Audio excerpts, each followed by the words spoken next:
What's good, fight fans? It's Ashley's Corner. And last night was a good fight, man. Smith and Hyman Munguia, which I did better job on the name this time than I did the first time. But him and Liam Smith put on a show. Like I knew the fight was going to be, fireworks.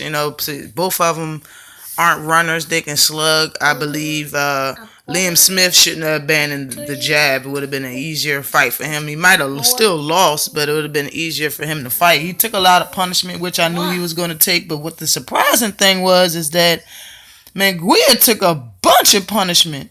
He was doing some dirty stuff. Both of the fighters was doing dirty stuff in the ring, but Munguia got caught for a lot of it. There's him, putting a little elbow into it. And then, like, I think it was his eighth round. Munguia just straight put him in he straight up DDT'd his ass, yo. He put him in a DDT.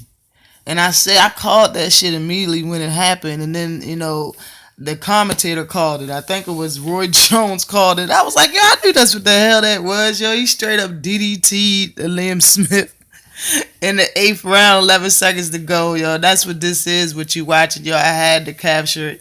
They even showed it on the replay right after the round immediately because it was a perfect execution of a DDT. But it's like I said, the fight was good. Both of them was throwing body shots. I seen a right, a straight, two uppercut. I done seen hooks. I done seen it all. They threw everything at each other. Even the kitchen sink. And like I kind of agree with the Letterman card. Yeah, Munguia lost the first round for sure. He might have lost even the second round, but he didn't lose any rounds after that. Liam Smith got dropped in the sixth round, late on the sixth round, by a left hook. A left hook dropped him. But, it was good shots being thrown the whole entire fight.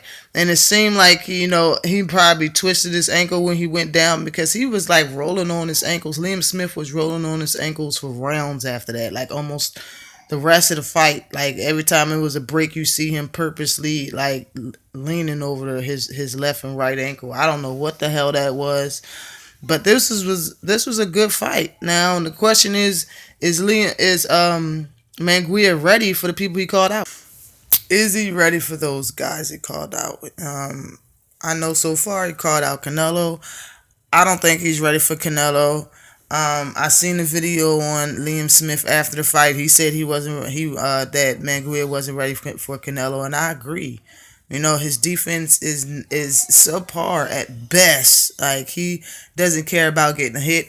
I don't have no problem with that because, it goes for a nice showing of a fight. You kind of would like to watch that because he never runs, but you're not ready for Canelo. I don't remember who else he called out besides Charlo.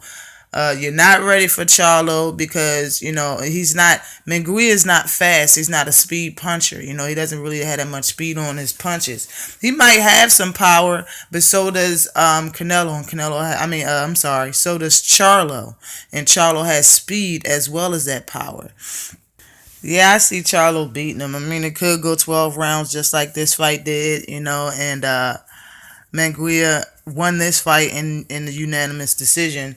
But if he did fight Charlo, it could go 12 rounds. I see Charlo being the victor because Munguia moves as far as he throw punches. It's not going to be the same type of fight as Charlo versus Austin Trout. Austin Trout did mostly waiting and trying to counter off him and whatnot. That's why the fight looked the way it did. Well, part of the reason it looked the way it did, but Munguia is going to be throwing punches to the body, to the head, lefts, right, uppercuts, straights, all of that. You know what I'm saying? Which would make a more entertaining fight. And you would probably see a great highlight film in that fight, probably from both fighters. But I would see Charlo doing his thing against Munguia. Now, Munguia versus Hurd, shit, that might be a good fight. Both of them get hit a lot. So if Munguia wanted to unify with anybody, if I was him, I would pick Hurd first. And since Hurd got 2 belts, but that's like both of y'all got the count in the same style. Both of y'all got kind of piss poor defense. Both of you got power, but both You have a good jaw. You know, Munguia and Herb both have good jaws because their defense is bad. You know, they have to have a good jaw, you know, be able to take a punch. They can dish out the punishment. And, you know, surprisingly, Munguia didn't get tired during his 12 rounds. His fights usually don't last that long. But, you know, Hurd got good stamina as well. Like, I think that's the next unification. If Munguia wanted a unification or wanted to fight, next, anybody he called out, it should be Heard, and that's just my opinion. But always like and subscribe to the channel. And if you missed this fight, I will put a link into the description of what I found on YouTube. Peace.